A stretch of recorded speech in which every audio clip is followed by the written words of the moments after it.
Yeah, so like I was saying at the top of this, Chris, I normally open with a cheesy joke, something along the lines of, no, I'm not going to do it. I was about to go down that rabbit hole. We're not going to do it. We're going to we're going to be very serious men here. We're talking basketball. We're talking dollars and cents.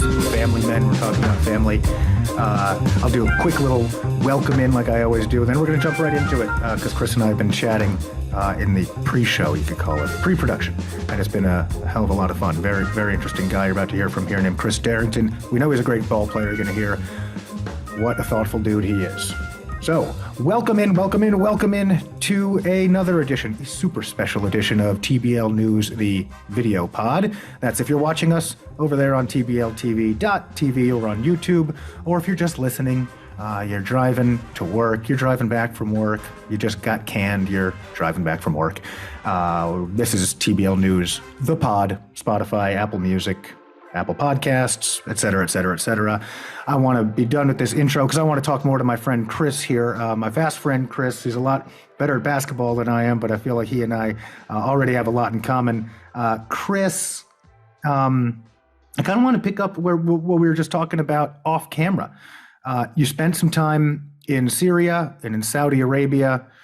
Look, at the end of the day, you're a businessman, right? And your business is playing ball, and you're darn good at it. What happened? What happened in Syria? Well, it was an interesting situation. The other American, his name was Ron. Before I got there, he was basically telling me like, I don't know if you really want to come here. It's we're in practice and it's no heat. You can see your breath when you blow in the air.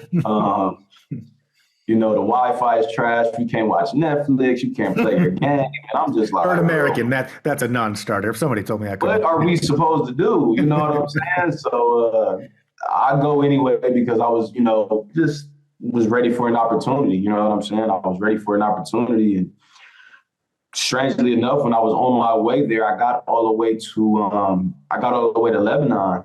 And I had a page ripped out of my passport, so they wouldn't let me into Lebanon. So I couldn't even get to Syria.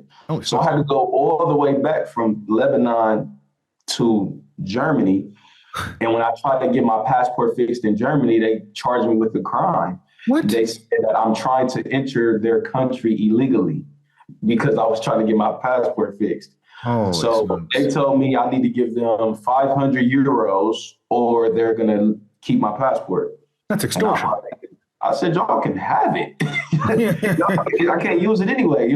Some pages missing. Mm-hmm. So, they kept it. They took a picture of me, like everything. They didn't take me to jail or anything. But what happened was, Nick, I'm like, well, when is my flight? They tell me your flight isn't for like 12 hours. So I'm like, well, what am I supposed to do in the airport for 12 hours? So I said, you know what? That's fine. I'm going to just go get a hotel. I get a hotel that's inside the airport. They said, but you need to come back and check in every 4 hours. You're under surveillance.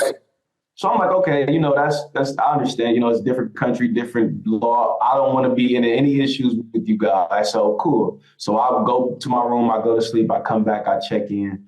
I go back to my room, chill, come back, check in. But at this time, it's probably, getting ready to probably be like right after 11 o'clock. So I get there and I'm a couple of minutes late and I check in with them. And they're like, yeah, Chris, they signed my stuff and I tried to go through security to get back to my hotel because you have to go through the security to get to the hotel, and security was closed. So I go to the office. I'm like, security's closed because someone let me in through the other door so I can get back to my room for the night. And they're like, no, security's closed till 6 a.m. So from 11:15, 11:20-ish to 5:45, I had to sleep on a airport chair with no charger. Phone was dead. Yeah, it was bad. That was my sign. That was my sign to not continue to try to get to Syria, but I did. You persevered. It didn't work out. And I'm going to assume at the time when you're sleeping on the airport version of a park bench that none of the pretzel places are open at this point. You're not getting any knockwurst. Nothing is open. Mind you, I just came out there to get, checked in. So I just had shorts on, flip-flops, T-shirt. It's cold. you know what I'm saying? I didn't expect to be out here this long. You know what I'm saying? So I didn't bring my charger, I didn't bring my headphones, didn't bring a jacket, anything. So that was a terrible experience. I couldn't wait to get home. But first, you had to make a stop in Syria. How many games did you play there? What was the playing experience? I think I played like six or seven games in Syria. The fan base was great there. The food was solid. I got the food was solid. Yeah, the food. What are you eating over there? Chicken and mashed potatoes. A lot of chicken, a lot of rice. The bread, I love their bread. The hummus, I love the bread over there. That's what I was good. But it was a great experience, and I always been one guy that's always been just grateful and for what I have, and never been the guy to always be wanting and asking for more. So just to go over there and I see kids digging in garbage cans, and they don't have food, and it's a very poor country just because they've been at war for so long. So just being grateful of my situation, and also grateful of America, really, just because we're free here and we're able to choose and do what we would like to do. So I was already been grateful, but it really just, made me even that much more grateful, really. Sometimes it's really important to see what's on the other side of that fence. So I can imagine that being a super enriching experience. How'd you play over there? Play solid, play well. It was a solid experience. I was averaging I think 25 a game. So you were doing your thing. Yeah, I was doing my thing. It was a fun experience. I they haven't paid me yet, but hopefully that comes one day. Go ahead. And as you just cited, look, there may be some reasons they haven't paid you. We'll let them sort out their inner turmoil. But I've got my pencil out here. It's all I've got in terms of physical writing equipment. Mr. Biden, I know you prefer a nice handwritten note. So I'd like you to talk to our friends over there in Syria, see what you can do for our friend, Mr. Darrington here. All right, let's get him paid up for the 25 points a game he put up over there. I'm sure he entertained a lot of people over there. You are certainly entertaining a lot of people over here, back in your hometown of Toledo. But before we talk about the here and now, I want to go back just a few years. I guess at this point, it's more than a few years. 6 years. It's October 2017. You're sitting down at Media Day. You're the new kid at the University of Tennessee. They're interviewing you, asking you a bunch of questions, which you handled with a lot of poise for somebody who at the time would have been, 19? Yep.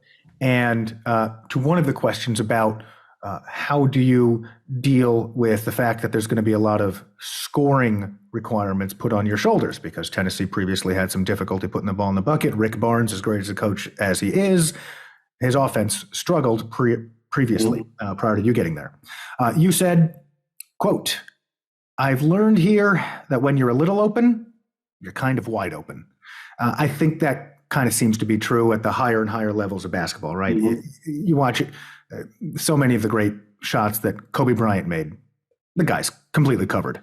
He just knows how to make a shot when others think he's not open. So for a guy like me, your average basketball fan assumes that the difference between a good scorer and someone who's not a very good scorer is merely the ability to put the ball in the basket. But I think there's another piece to this puzzle, right? Do you have a different definition of open, of what it means to be open, than most other players? I think I do. Like I said, just from playing at that level, everything is just at a split second, Once, if you make that, if you don't snap a pass, you know what I'm saying, a guy can get there and recover. So instead of us getting a quality look on offense, now it's a contested or a bad look, or we don't get that look at all. And now we got to go against the shot clock. So just being at that level, I really learned that when you're a little open, you're really open, and you really need to, make that shot, or you need to make that play. Rather, if you're, they're closing out hard, you need to attack it, or if they're closing out, you might need to just shoot it. Either or, you have to, make that decision. You got to make that decision very, very fast, because you're dealing with the best athletes, right under the NBA, the best athletes in the world. So that was definitely a great quote by myself. I don't remember saying that, but give yourself a pat on the back. Yeah. Now that you tell me that, though, Dick, I remember, because that is how it is, and that's how it is. We keep, going up in levels. It's even here. Some guys will be like, "Man, I wasn't really open." Like, bro, no, you were open. You know what I'm saying? You were open. Like I will live with that look because the defenses are so much better. The scouting is so much better. The athletes are better. So you got to take those opportunities when you get them. Have you, well, you just relayed, hey, bro, you were open on that. Is that a real story? Does that happen with teammates or even with, competitors? Yeah, Maybe there's a guy on the other side of the court you played AAU with, and you tell him, yo, why don't you take that shot? Yeah, I mean, even when I'm, mentoring the kids at my high school, I let them know, like, bro, when they make that transition from JV to varsity, or some of them are even good enough from a freshman perspective to go to varsity, like, bro, you got to take that shot. You know what I'm saying? Like, that's an open look, and we've worked for that. You know what I'm saying? We want you to take that shot.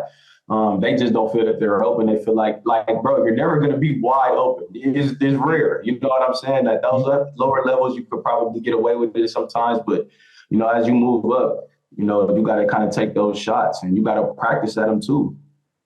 And as you said, you got to do it in a snap of a finger. It's like Maverick in the original Top Gun. Up there, you don't have time to think. Don't have time to think, yeah. So, to that end, something I'm interested in unpacking a little with you, I like to know in a very almost tangible sort of way what goes through the mind of a pro like you. Look, you get paid to play basketball. This is your business. This is your job. This is your livelihood. This puts food in the mouth of Chris III, who made a couple of appearances before we started recording. An adorable little boy, by the way. Is there any word that pops into your head when you know you're open? So I'll give you a quick example. There was this cheesy but kind of cool story about JJ Redick from years ago. When he's at the free throw line, he says, for every single shot, right before the shot, I say a little prayer, and that prayer always ends with buckets. Now, it sounds weird to some people. I'll be honest, it sounded weird to me. I giggled when I heard it. But then he proceeded to make almost every free throw he ever shot. So there's something about that mantra, that lightning bolt that is repetitive, that puts a professional athlete into his own and blocks everything out. Now, I was watching this highlight reel from your past season, and I've watched a lot of your games this season. Something happens to you. I know something goes through your mind when you see, I've got a lane. Because your first step is so lightning quick, Chris. Whether it's a guard who's maybe overplaying you, maybe doing some of that middle school stuff where they're saying, oh yeah, I'm going to force him left, and you have an opening, you're gone in the blink of an eye. When there's a switch on an on-ball screen and you got a power forward or center on you, you're gone. What's happened? Does anything go on in your mind? Is it blank, or is there something that says go? There is something that says go. When I see that I have a mismatch, I just think with how I've been defended and scouted this year, I have to take those kind of opportunities. You know what I'm saying? When I have a mismatch or I have a switch, I have to go. When I have a guy that's overplaying me, I have to go. When I have a guy that goes under a ball screen and I have opportunity for a three, I got to make that shot. Those are the things that go through my mind because I just know I'm not going to get many open looks. A lot of my open looks are going to be contested. They're going to be through people. I'm going to go get hit on some, I'm going to shoot over people sometimes. And, I'm not going to get clean catches, shoots, or wide open shots, how some other people get. So that's definitely in my mind when I'm coming off and I see I got a big one. I got to convert this play. When I'm at the free throw line, I have to make these free throws because this is an open opportunity for me to score points, for my team and for myself. So it's definitely something that goes off in my mind. And it's that. And then it's also when I have like a guy like overplaying me or going under a screen, I really, really feel disrespected. When guys go under my screen, so I kind of take offense to stuff like that. I take offense to when coaches are saying make him go left. Like you say that to somebody who doesn't work on their game. You know what I'm saying? Who doesn't work on their craft. And I'm not that guy. I can go left. I can go right. I can shoot. I can pass. I can finish. I can do everything. So for you to be saying, go under a screen or or make him go left or make him go right. Like, I take offense to that. And that just makes me, want to kill your team that much more. Although I'm glad you wrapped up that wonderfully delivered soliloquy by saying, I want to kill your team even more. Because what I was thinking when you were saying that is there's this fascinating juxtaposition for me versus for when I'm watching you play versus when I've been talking to you now for 15 minutes of recorded time, and prior to that we were talking for about a half an hour. You're fiery, Chris. You kind of have a killer instinct, don't you? Would you describe yourself as having tude, or do you play with attitude? I do. No, I absolutely do. And then the instinct, it has came out multiple times this year.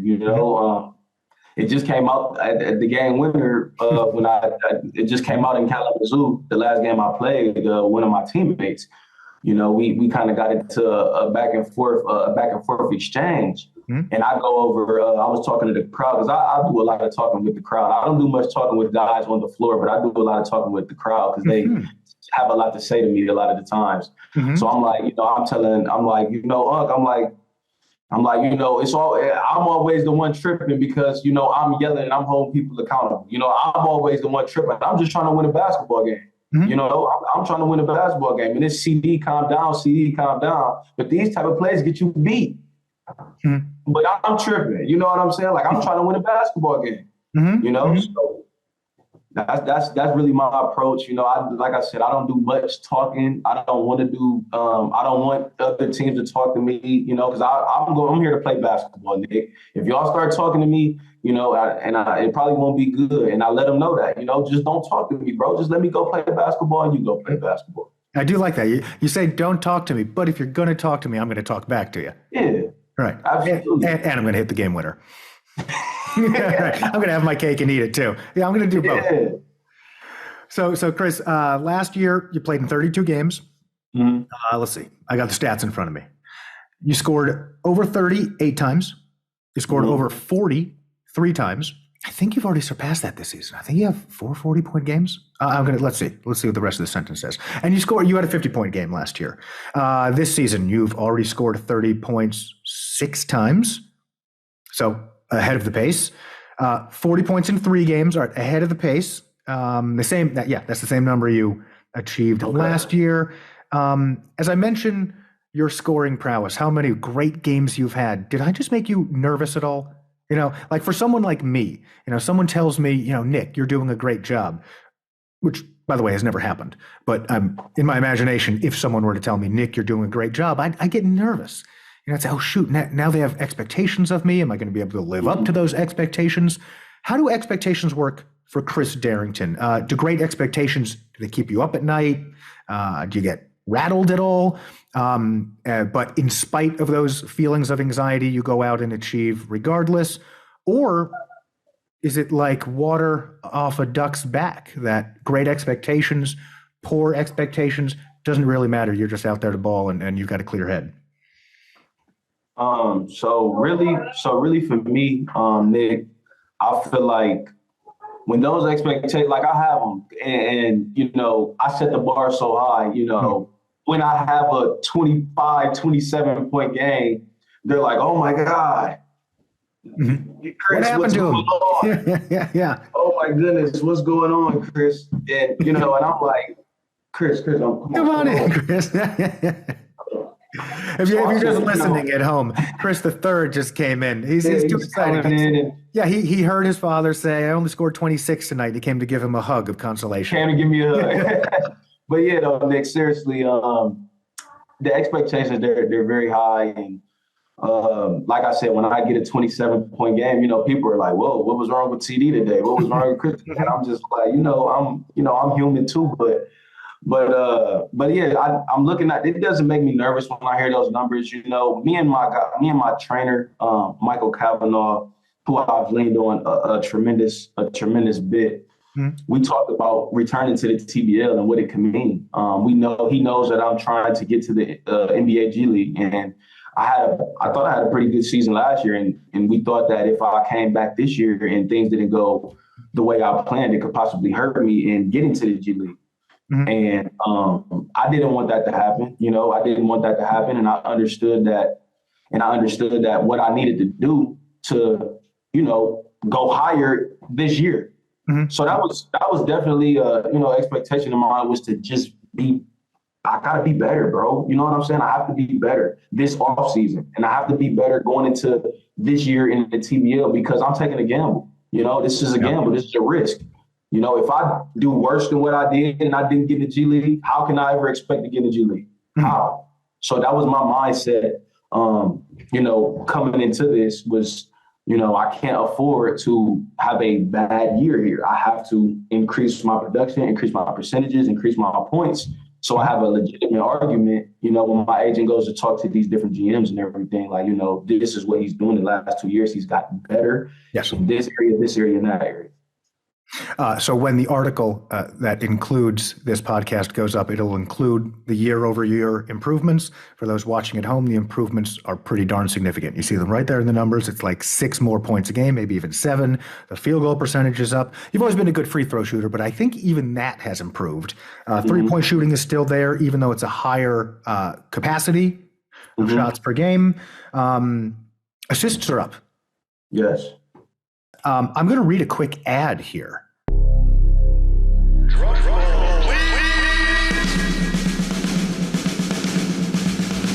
TBL All-Star Weekend 2023 is here, or just about here, depending on when you're listening to this episode. And you can play the All-Star Pick'em Challenge for great prizes like an Amazon gift card, which is, in our modern times, basically just money.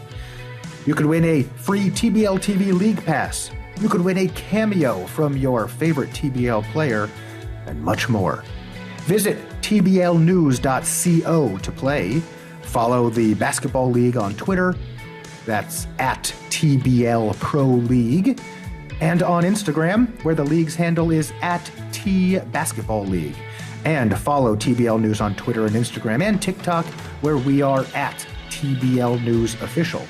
Because we'll be posting like crazy about the TBL All-Star Pick'em Challenge.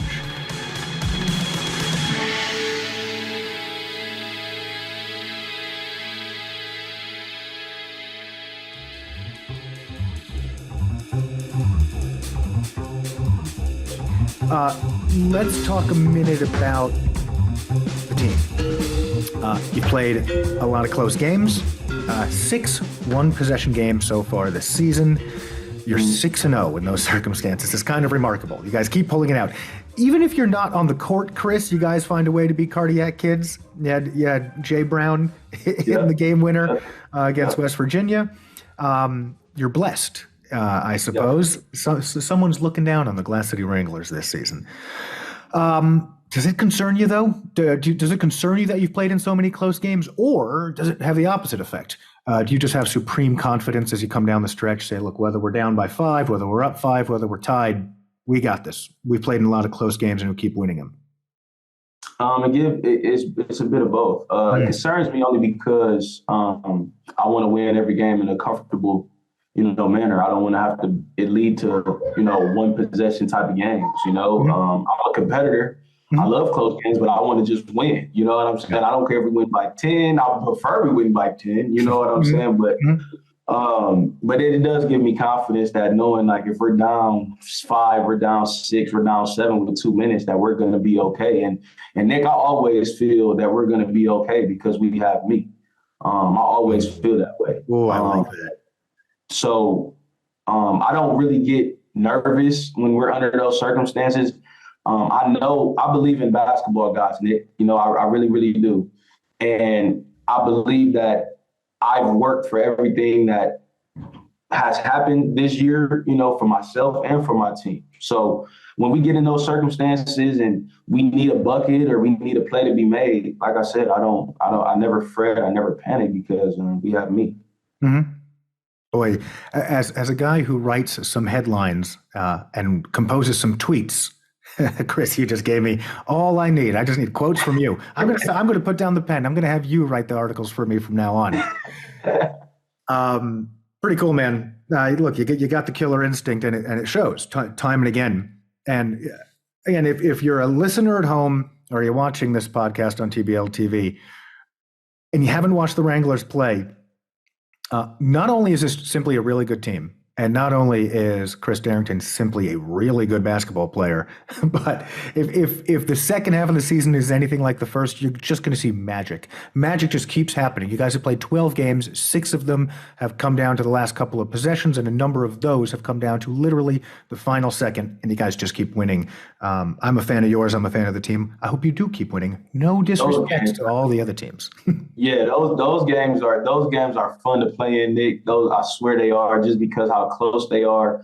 And it's just like we need this possession, we need this bucket, we need this play to be made. And Nick, honestly, I've always performed better under pressure. I never panic under pressure. I'm like, you gave me the nickname with the Chris Ice. Ice. I was going to ask you about it. Yeah. What are your thoughts on Ice Darrington? You gave me the nickname Chris Ice Darrington, and it rings true just because like I never panic under pressure. You know, even in life situations where you know things are happening and it's pressure involved, I perform better under pressure. In college, when I had tests that needed to be due that night, I would wait until that night to do it just because I'm under pressure to get it done. And I just perform better under pressure, you know? So, you know, it's just better for me under pressure. I don't know what it is. Some guys don't like it. You know, I have some people say that, you know, when the game's at the end, do not throw me the ball. Do not throw me the ball. You know, but I thrive in those types of situations. Look, so from what you just said, I heard you say a couple of times that there's communication that goes on between the players. You guys talk about who should get the ball. I mean, it seems obvious enough, but I think sometimes we lay people, we mere basketball fans at home don't have a clear concept of what it's like to be a professional ball player and then talk to other professional ball players. Now, so you got a guy like Anthony Carmen on your team. The guy's good, right? He's really good. He's shooting over 50%. He's scoring over 17 a game, just second on the team behind you. He's one of 6 Wranglers averaging double digits. And all these guys are pros. They're all very good basketball players. Before I get to the second part of this question, is Anthony Carmen the Scotty to your Michael, or is Glass City powered more like Downton Abbey, if anyone watches that, where it literally takes a village to turn the gears of the engine? Let me phrase it a little differently. Folks like me who love basketball but aren't paid to play it, we'd be super interested in knowing whether hierarchies are discussed between and among teammates. You know, do the guys know, look, I know I was Mr. Basketball in high school and I was the star of my AAU team and I played, you know, high D2 or I played D1 and I'm the man. Everyone's always told me I'm the man, but I have to get Chris the ball here. How do you guys talk about this kind of stuff on a pro basketball team? This has been, you know, the most welcoming group of guys and teammates that I've had the opportunity to play with. Alexander Heath, he's been a teammate like I've never had in my life. Like he'd come up to me, "You're the best MF on this floor. You're the best player on this floor. You're the best player in this league. We need you. You already know what to do, bro. It's your time." You know, I have another teammate coming to me, "Bro, come on, Darrington, it's your time. You know, it's fourth quarter. Come on, man. You know, carry us home." Like they are the most supportive guys like that I've ever had the opportunity to play with. I've never had a teammate coming to me like, "You're the best player in the league," you know, just turning me up. You know what I'm saying? I've never had teammates like that. But back to Anthony, AC is what we call him. Man, he's really, really good. And like you said, it's just going unnoticed. You know what I'm saying? Because of what I'm doing. But AC does his job. He doesn't complain. He guards. Alex comes in, he does his job, he doesn't complain, he guards. A lot of times he'll go guard the guard so I can get a break on defense. You know what I'm saying? Just these guys are, you know, 2 guys that really, you know, help me out from the guard position. Then I have Francisco, who takes a lot of pressure off of me with handling the ball. And then, you know, just the whole team, Chance, JB, Darnell, who's lost probably 200 pounds since training camp. We added Delonte Brown, Marlon Moore, Marlon Sierra. We added all these guys. We were by committee. We're by committee. You know, I'm going to do what I'm going to do. But then we have other guys who, this guy might show up. This my guy might show up this game. This guy might show up this game. And it's just easier for my teammates because I tell them all this all the time. They're worried about me. So once you do your job, everything is going to be easy. So you're all role players. Just your role happens to be scoring like 35 a night. Right. Right. That's pretty cool. I love that. And, Brad Smith, who is the TBL News Wranglers writer, he's been following you guys very closely, and obviously he's a big fan of yours, but he also can't help but keep dropping the name Anthony Carmen, and he's a big Alexander Heath fan, so that I can give Brad what I know he hungers for. Tell me more about your relationship with AC, which we'll start calling him on TBL News. Talk to me about Alexander Heath, these two guys who Brad Smith thinks are really, really exceptional players. And are these guys who, like, on other teams are leaders, or is it even hard for you to say because you guys work so well as a committee? Yeah, my relationship with both of those guys have grown. Mind you, I was in Syria when all this started, as far as the TBL, as far as the Glass City, they were training camp when it started. So me coming back, I didn't really know how the guys would accept me because AC was actually starting going into the season. Mm-hmm. And then when I came in, I came in the starting lineup. So I didn't know how that would make him feel. I didn't know how that would make Alex feel. I didn't know how to make the other guards feel. But I've never had one negative encounter with those guys regarding that. I've never, I'm able to go to AC like, AC, bro, Alex, bro, listen, you want some BS, bro. Like, you feel me? That was a terrible shot. That was a terrible turnover. Like, let's get it right. And they're able to come to me. Darrington, come on, I need more. Darrington, you got to make that play right there. They'll say that too. Step over. They're also come to me, and a lot of my teammates come up to me and like they always say they appreciate how even though I'm the guy on the team, I'm not a guy that you can't talk to. I'm not a guy who's gonna be like, oh man, don't talk to me, bro. Why you gotta say it like that? No, I'm trying to win a game. So obviously you trying to win a game if you're talking to me and telling me I need to do this, that, and the third. So if we on the same page, then we on the same page. I've never had an issue at all, Nick, with someone coming to address something that I did on the floor. I've never had an issue with that. I don't care if they yell. I don't care if they say it nicely. Just let me know, and then let's move on. So that's how I approach my teammates, and they've all took it. They haven't had any issues. I hold them accountable. I haven't gotten one argument this year, Nick, about, the way I'm talking to them, which isn't disrespectful, but sometimes I might yell because I'm just that passionate and I want to win, So Alex and AC, they've been, like I said, they've been great. The sidekicks, they're really, really close. Those two, they're from Cleveland. They're really, really close. And it's been, just like I said, a joy to play with some guys that they can hold me accountable and I can hold them accountable. Well, I love your approach, man, and Chris, it's very refreshing. And for a guy who's watched basketball his whole life to just suddenly have a new definition of things, So I'm sitting here always figuring that a role player is Rick Fox. A role player is a guy who's the seventh man on the bench, and he comes in once in a while to score a bucket or two, or make Charles Barkley get a technical foul. You're a role player too, and on a good team, the role of each individual is greater than the sum of its parts, because even the great scorer knows that he's just a piece of the puzzle. He might be a big piece, right? You're a big piece of the puzzle, but you are a piece of the puzzle. And the fact that you value your ability to communicate with guys and guys' ability to communicate with you is really refreshing. Yeah, I mean, like you said, it's been great. It's been great just being able to do that, and I also tell them this: we have some guys on the team who don't play really at all, and I tell them this, Nick. I said, listen, bro, whatever you're feeling, I felt it. I've been in every position you can basketball wise. I've been the guy on the team. I've been the sixth man on the team. I've been a guy who played a little bit, and I've been a guy who didn't play at all. So if you guys want to talk to me about something, listen, I know exactly how you feel, and I know what you need to be doing to try to get out of that. But don't come and talk to me, bro. You don't know how it feels to not play. You don't know how it feels to have to come in cold. Bro, I do. I do know how it feels.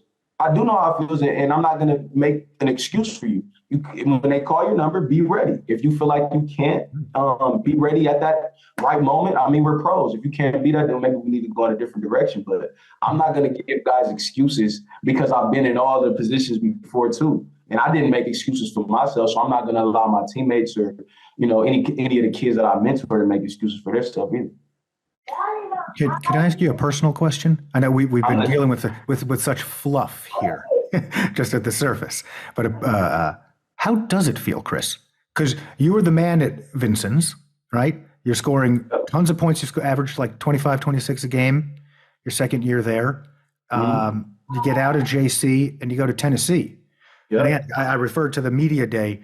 There's a clip on YouTube if you want to watch Chris's media day from Tennessee.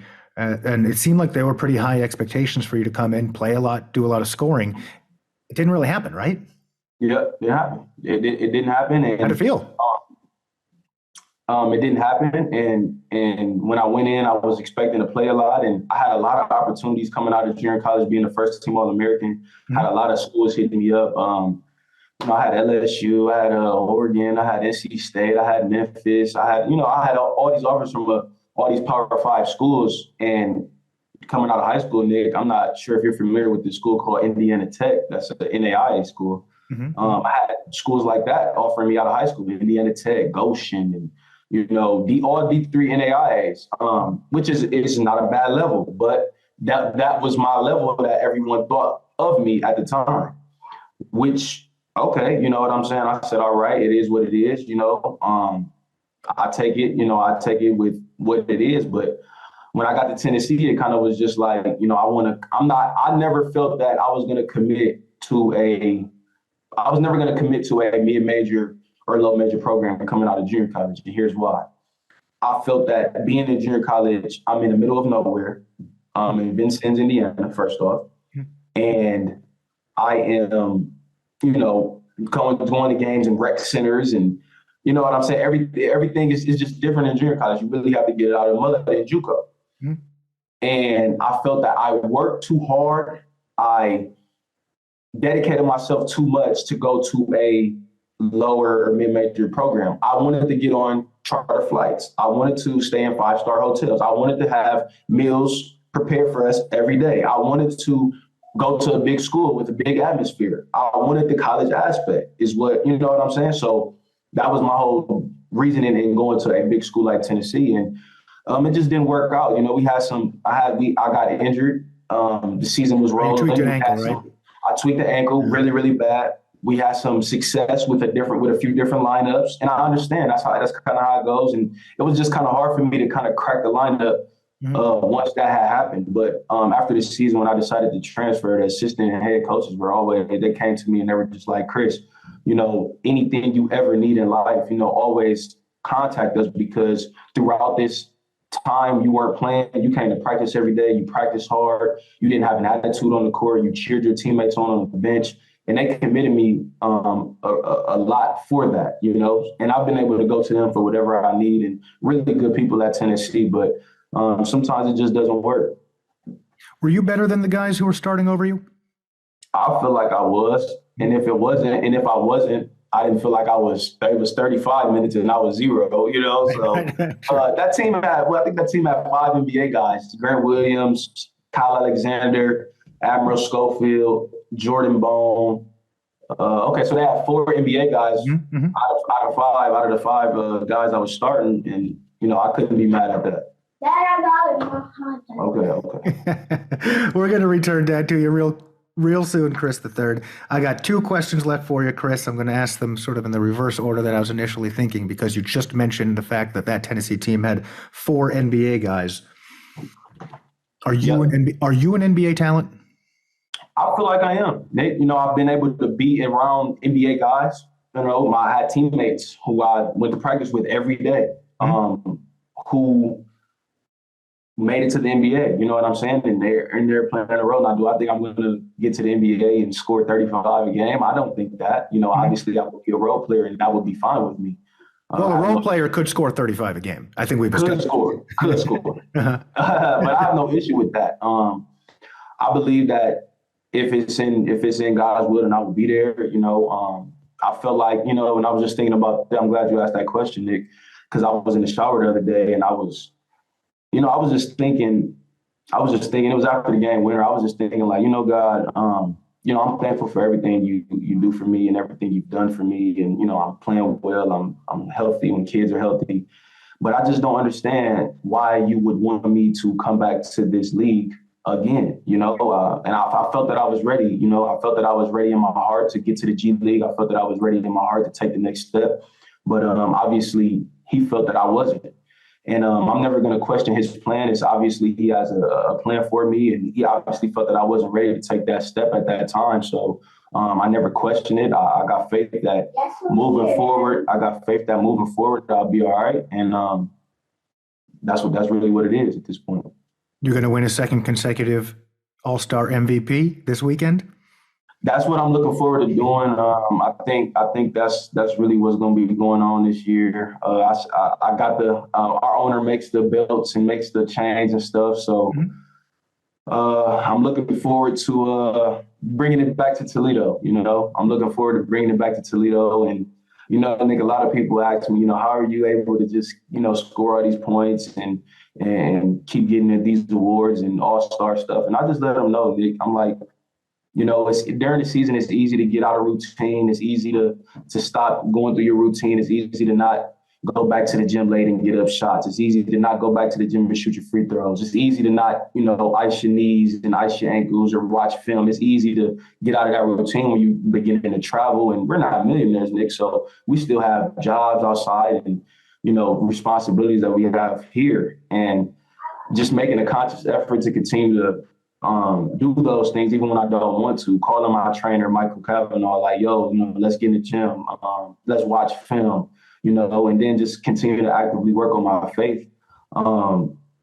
Just continue to build a relationship with God and continue to lean on him when I feel like I don't have it or I need help, or if I even have questions, just continue to lean on my faith. And those two things have really been, it's really been something that I've been leaning on this season, and it's really paid off for me. Well, certainly paying off. Chris, this has been a pleasure, man. I feel like we became friends. I've had a lot of fun. I'm sure everyone listening or watching at home has enjoyed this. You're real, dude. I love talking to people who don't mind digging into their hearts, their souls, their spirits, their stories. And you've been super willing to do that with me. So I really appreciate it. I hope I get to see you here again. Next time I'm bringing on Brad Smith too. For anybody at home, Brad Smith is our Wranglers reporter at TBL News. He does just wonderful analysis. He's a young kid, but I think he told me the other day he's already written 250 sports articles, which I can't even get my mind around. So he's a hardworking kid off the hardwood. And he provides a lot of great coverage for you, for AC, Alexander Heath, and the 9-3 Glass City Wranglers heading into the break. We've been sitting here with potential All-Star MVP, potential two-time All-Star MVP, maybe your season MVP, a guy who now I'm not worried about calling ice, that I'm going to make him nervous. I'm going to make him emboldened. Ice Darrington, this has been a pleasure, man. For sure, man. Appreciate you having me on, Nick, man. For sure. Thank you for joining us. Thank you for joining us. We're all going to be watching All-Star Weekend coming up just a couple of days, April 7th and 8th. What day are you getting down there? When are you getting to PA? I'm leaving tomorrow. And I don't think it will really be much of an All-Star game. You got TBL versus TBL. I'm sure these guys are out trying to get a win, and just like we were trying to get a win. So I'm gonna let my teammates know, listen, we get a little prize money for winning these games, and I'm trying to win. So I'm definitely gonna let my teammates know. Definitely let them know. It's all about communication at the end of the day.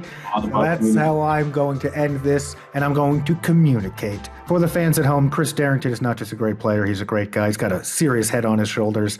Chris, we will have you back again, whether you like it or not. But until then, from the TBL News Desk, signing off. I'm sleeping now. Daddy always wakes me up in the night. Let me go